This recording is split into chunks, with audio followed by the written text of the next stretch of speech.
Hey guys, welcome back to WODdoc Project 365, episode 568. Tonight what we're doing is trying, or at least attempting, to calculate, give us a ballpark of how many calories we should consume on the day of competition. Now yesterday we talked about what was called basal metabolic rate, or BMR. That's the minimum amount of calories we need to consume just to do our normal everyday bodily functions at rest. But I mentioned but did not define intensity and duration of the exercises that we're doing.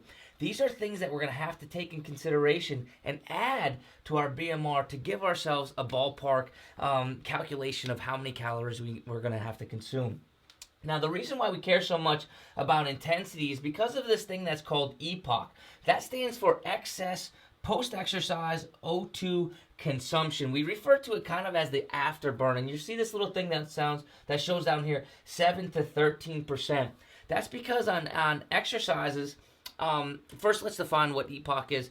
EPOC is when our body does intense exercises, we come into an oxygen debt, okay? Our body gets depleted of oxygen, and it has to work harder, even though the exercise may be over. After the exercise, it has to work harder to kind of replenish that oxygen that has been leached out of the system. And that replenishment takes additional calories, additional energy to kind of reconstitute. So, depending on how intense the exercise is, depends on how much we have become depleted in that oxygen, and that will have a bearing on the percentage of additional calories we need to add to our exercises. So, in endurance activities, we don't necessarily get as depleted because our body can keep up with the amount of oxygen that we're losing. So, that's only going to be around 7%, but very high intensity level interval type training exercises like CrossFit, it's going to be closer to 13, maybe even 14% of this afterburn effect. So if we take this, we have this percentage number, that's what we're going to have to add to how many calories we burn during that activity. And that's when the duration comes in. Now, CrossFit activities, from everything that I've been able to find, have been as low as 12.3 calories per minute and as high as 20. A side note is, on the assault bike, there has been a record that was set at something like 87 calories per minute. But it's hard to calculate whether, in science, whether the reading on an assault bike or whether the reading on an Aerodyne is actually correct with how much that person is actually burning. So I can't throw that in there. But these are from the literature. CrossFit exercises, depending on the benchmark that they use, anywhere between 12.3 and 20.2 calories per minute.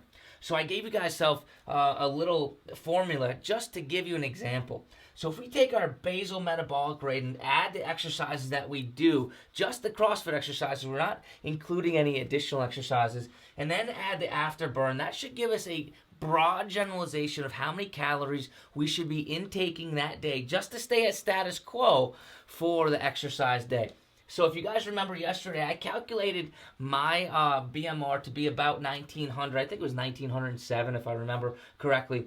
So 1900 plus, if I was to take about an 8-minute workout, or a 10-minute workout, I should say, 10-minute CrossFit workout, at about, I took a middle range in here.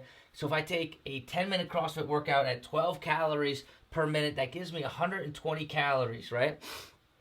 Now, using that EPOC calculation as well, and I just, again, guesstimated at a middle range number, saying it wasn't the hardest workout I did. I'm going to add 10% to that.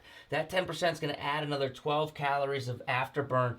That, just doing one 10-minute workout in a CrossFit competition, I should be adding, all right, 132 calories to my diet, okay? Now, that's, again, to stay status quo. Imagine if you're during a competition where you're doing 3 to even 5 exercises a day, or exercises during that day, and obviously that's not during that just one 10-minute spout, so that's going to be, elongated. These are a broad example of how we can go about gathering ideas, directions, okay, not specifics, on how we can change our diet and how we can increase our caloric intake on game day. Guys, I hope this helps you out, and I hope this points you into at least a direction on where to go with your nutrition. Until tomorrow, we're optimizing function to optimize performance. you.